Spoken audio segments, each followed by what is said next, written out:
안녕하세요. 이번 영상은 명나라에 대해서 이야기해보도록 하겠습니다.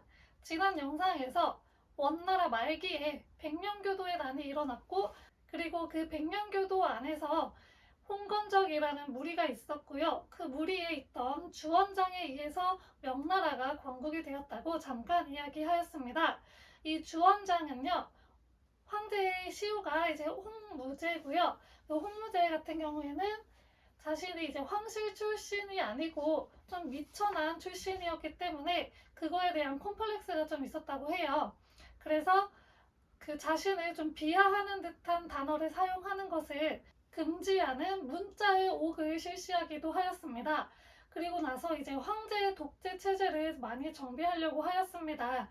그리고 이전에 이제 몽골족에 의해서 지배되었던 이 중원 지역을 다시 한족이 차지한 거잖아요. 그래서 이 유교적인 통치를 더욱더 강화하기 위해서 유규라는 것을 반포를 하기도 합니다.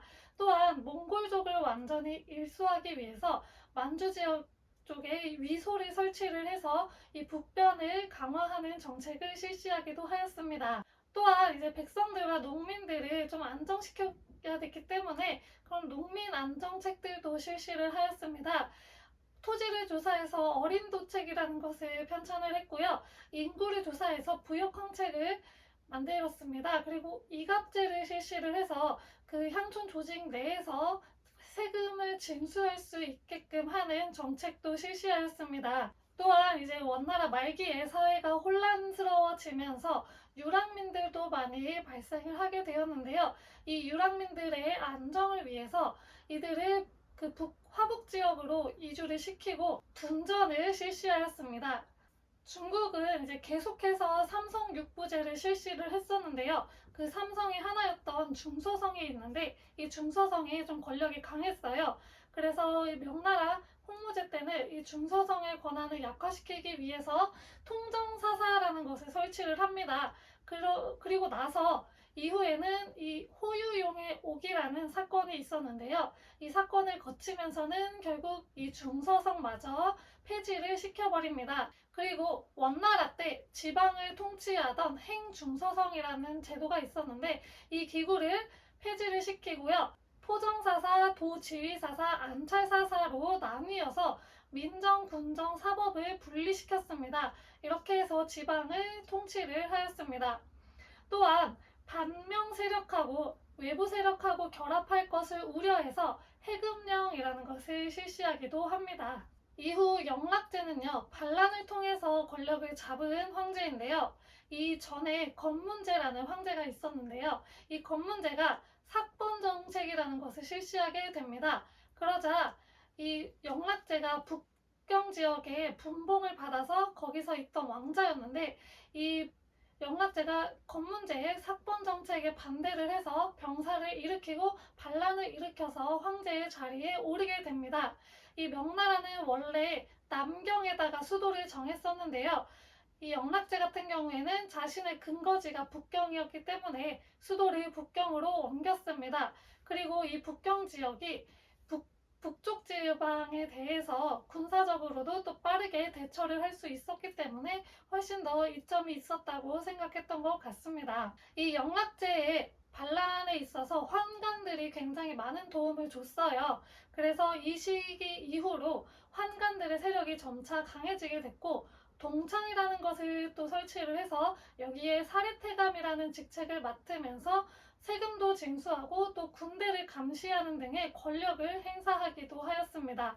이 영락제는 반란을 통해서 황제에 등극했기 때문에 정통성 확립 그리고 반란 세력, 그 반대 세력들을 포섭하기 위한 정책들을 필수적으로 실시를 했어야 됐는데요. 그 중에 하나가 대규모 편찬 사업들이었습니다. 학자들에게 대규모 편찬을 맡기고 그들을 이런 식으로 포섭할 수 있도록 해서 성리대전이나 또 영락대전 같은 대규모 편찬 사업을 실시하기도 하였습니다. 또한 영락제는 위쪽으로는 몽골, 아래쪽으로는 베트남 지역을 정벌하기도 하였는데요. 몽골 지역은 직접 친정을 나서기도 했고요. 이 베트남 지역은 교지포정사를 설치하였습니다. 그리고 만주 지역에는 누르칸 도사를 설치하여서 만주족 추장에게 그 무역의 특전을 허가해주기도 하였습니다. 영락제의 대표적인 업적 중에 하나는 정화의 남해원정입니다. 이 남해원정을 실시한 이유는요, 먼저 이제 그 검문제가 죽지 않고 살아있다라고 하는 소문을 어디서 들어가지고 검문제를 추적하기 위함도 있었고요. 그리고 조공 관계를 더욱더 확대시켜가지고 요 안에 이제 반란을 통해서 황제가 됐기 때문에 요 민심을 수습할 필요가 있었어요. 이 민심을 수습하기 위함도 있었습니다. 그리고 이 북쪽으로 계속 그 몽골족도 있고 북쪽에 유목민족들이 있었는데 이 유목민족들을 대항하기 위해서는 남쪽에 안정이 필요했습니다. 그렇기 때문에 이 남쪽을 안정시킬 목적에서 남해원정을 실시하기도 하였습니다. 이 남해원정의 결과 30여 개의 조공국이 생겼고요. 아프리카까지도 진출을 했다고 합니다. 그러면서 중국인들의 세계관이 확대되는 결과를 가져오기도 했습니다. 또한 이 남쪽으로 진출하는 과정에서 동남아시아에 화교 세력이 진출을 하게 되는 계기가 되었습니다. 그런데 이 정화의 남해원정이 굉장히 많은 비용이 들었다고 해요. 배도 엄청 컸고 그 콜럼버스의 배보다 훨씬 더 컸다고 하니까 엄청난 막대한 재정적인 적자를 가져왔음에도 불구하고 영락제에게 굉장히 큰 이득을 가져와 줬기 때문에 이 남해원정을 꼭 실시한 것입니다. 이후에 영종 때에 북쪽 지역에서 몽골족의 일파였던 오이라트부가 굉장히 성장을 하게 됩니다. 그래서 명나라는 오이라트부하고 화친을 맺으려고 했는데요.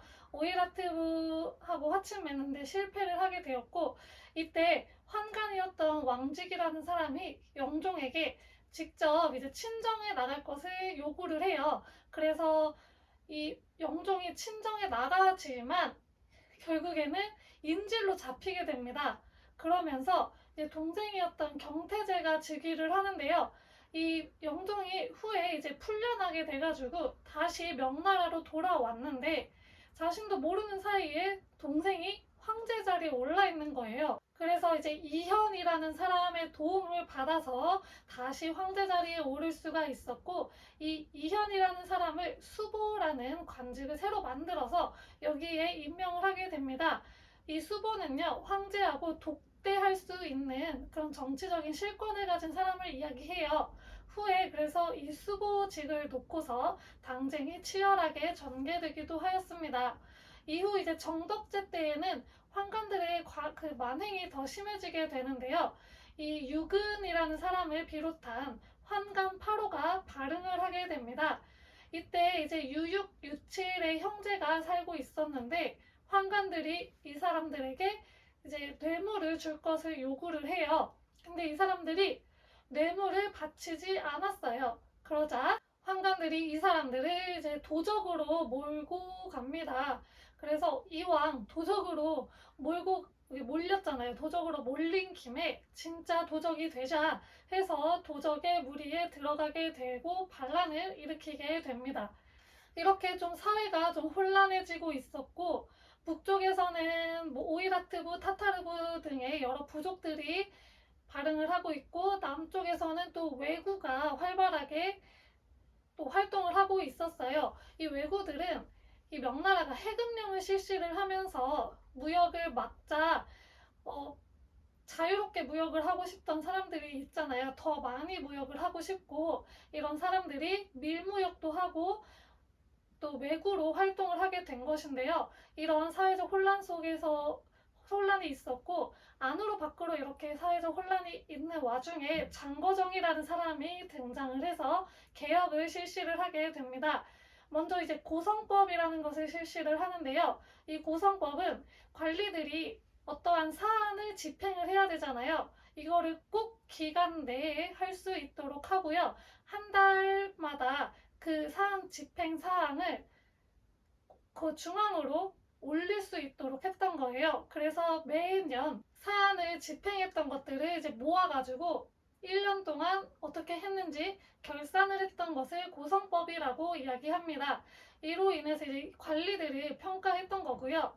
그리고 이 당시에는 그 신항로 개척이 시작이 되면서 아메리카에서 은이 들어오게 되면서 은 경제가 굉장히 활발해져요. 명나라에서도 은이 굉장히 많이 들어오게 되면서 녹봉도 은으로 지급하고 그리고 세금도 은으로 걷게 되는데 장거정 때는 장거정이 이제 일조 편법이라는 것을 확대를 하게 돼요. 뭐 이때 실시했다라고도 하는데 이때 그 전에도 조금씩 이제 세금으로 걷는 게 실시가 됐었는데 장거정 때는 훨씬 더 이제 확대를 해서 실시를 했다고 합니다. 장거정 이런 개혁들을 실시를 하기는 했는데 이 당시 이제 황제가 만력제였거든요. 만력제가 굉장히 사치도 부렸고 그리고 이 당시에 그 양흥룡의 반란 그리고 임진왜란, 보바이 반란 등 이런 반란들이 일어나면서 재정적으로 굉장히 어려워지게 됩니다. 그러면서 이제 환관들을 시켜가지고 지방에 보내서 은광을 개발을 하게 하고요. 그리고 세금을 걷게 했는데요. 이때 환관들이 세금을 거둘 때 조금 폭압적으로 걷었나 봐요. 그래서 백성들의 불만이 있었고 당시에 환관들에게 반대하는 세력들이 나타나기도 하였습니다. 이 환관들에게 반대했던 대표적인 세력이 독림당이라고 하는 세력들이 있는데요. 그러면서 당쟁이 시작이 된 거예요. 이 독림당은 고헌성이라는 사람이 세운 독림서원을 중심으로 뭉친 사람들이었고 이들은 이제 여론을 형성하면서 환관들에게 반대를 했습니다. 이후에 이제 환관들이 이들을 체포하러 갔을 때 여론들이 이 사람들의 체포를 반대하는 그런 일들을 하거든요. 이 정도로 이제 여론들의 지지를 굉장히 많이 얻었던 독림당이라는 당이 있었습니다. 이들이 이제 체포되고 난 후에 복사 활동이 또 활발해지는데요. 독림당을 이어서 여론을 또 형성하고 정치 비판을 이어나갑니다. 이 명나라는요, 내각과 환관에 의해서 정치가 주도가 됩니다. 먼저 내각부터 보면요, 내각은 홍무제 때 중서성을 폐지하고 황제를 보좌할 기구로 전각대학사라는 것을 설치를 하게 됩니다. 이때는 이제 5품을 넘지 않도록 해서 좀 권력이 강해지지 않게 했고요. 이 때문에 이제 황제의 눈밖에 나면은 견제를 받게 되었습니다. 영락제 때 이제 본격적으로 내각제도가 성립이 되는데요. 이때 이제 내각에서는 황태자의 교육을 담당하면서 조금씩 권력을 잡기 시작하고요. 이후에 표의 기능을 수행하는 등 여러 가지 권력을 잡게 됩니다.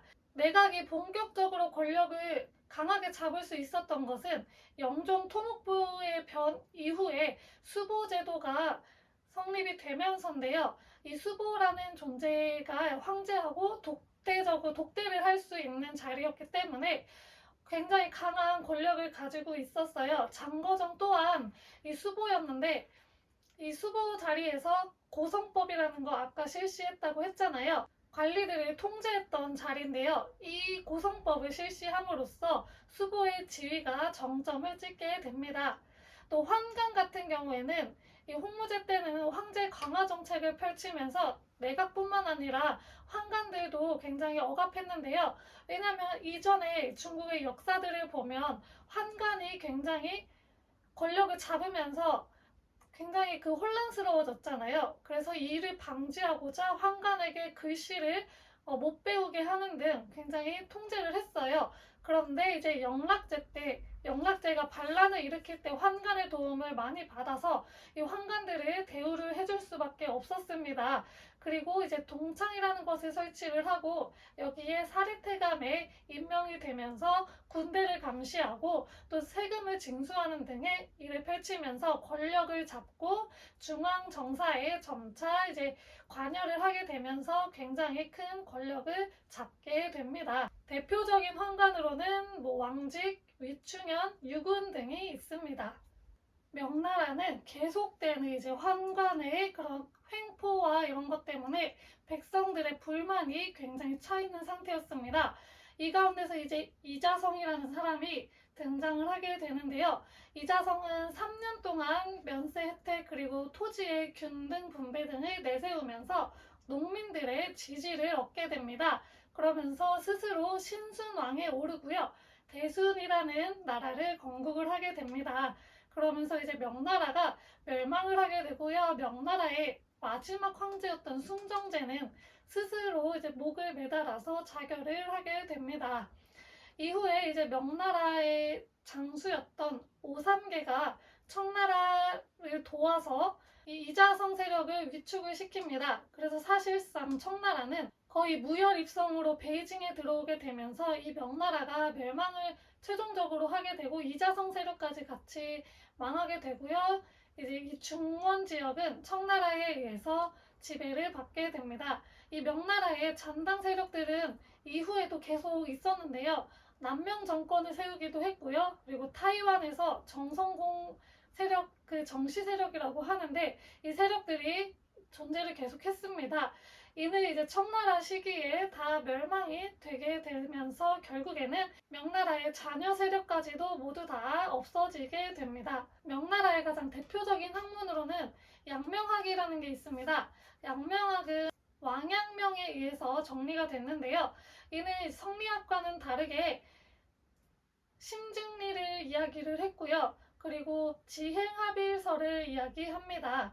이 양명학은 우파하고 좌파로 나뉘게 돼요. 우파는 유교적인 도덕 윤리를 중요시했고요. 좌파는 욕망 긍정론이라고 해서 신분을 상승할 수 있는 욕망이 당연한 거라고 이야기를 합니다. 이 명나라의 대외 관계를 보면 조선, 그리고 류큐, 일본 크게 이렇게 세 가지로 나누어 볼 수가 있습니다. 조선과는 많이 아시다시피 조공무역을 실시를 했고요. 류큐는 중개무역을 실시를 했는데 명나라가 류큐에 중개무역에 특전을 줘서 다른 나라보다 이 무역의 횟수를 더 많이 할 수 있게끔 특혜를 줬습니다. 이 일본하고는 가만무역이라는 걸 실시를 하는데요. 당시 이제 일본의 무로마치 막부 시대였는데 이때 무로마치 막부에서 조금 통제를 잘 못해가지고 왜구가 좀 많았어요. 그리고 명나라가 해금령을 아까 실시를 해서 왜구들이 좀 많아졌다고 했잖아요. 이 왜구들을 좀 가라앉히고자 이 감압을 발행을 해주고 감압을 갖고 있는 사람만 무역을 할 수 있게 하는 감압무역을 실시하였습니다. 그리고 이 시기에는 이제 대항해 시대가 시작이 됐던 시기여서 서양 세력들이 아시아 지역으로 굉장히 많이 진출을 했어요. 이때 이제 마테오 리치라는 선교사가 들어오게 되는데요. 이 마테오 리치는 중국 지역에 천주교를 전파하기 위해서 마구잡이로 전파를 한 게 아니고 중국인들의 사상인 유교, 불교, 도교에 기반해서 천주교를 해석한 천주실이라는 책을 편찬을 하게 됩니다. 스스로 중국어도 계속 공부를 해서 번역을 했다고 해요. 그리고 이 마테오 리치가 갖고 온 고려만국 전도라는 세계 지도가 이 중국인들의 세계관을 넓혀주는 계기로 또 영향을 끼쳤습니다. 이번 영상은 이렇게 명나라에 대해서 이야기를 해보았습니다. 이 다음 영상에서는 다시 이제 한족이 아닌 북방 유목민족에 의해서 중국 본토가 점령이 된 청나라에 대해서 이야기해 보도록 하겠습니다. 감사합니다.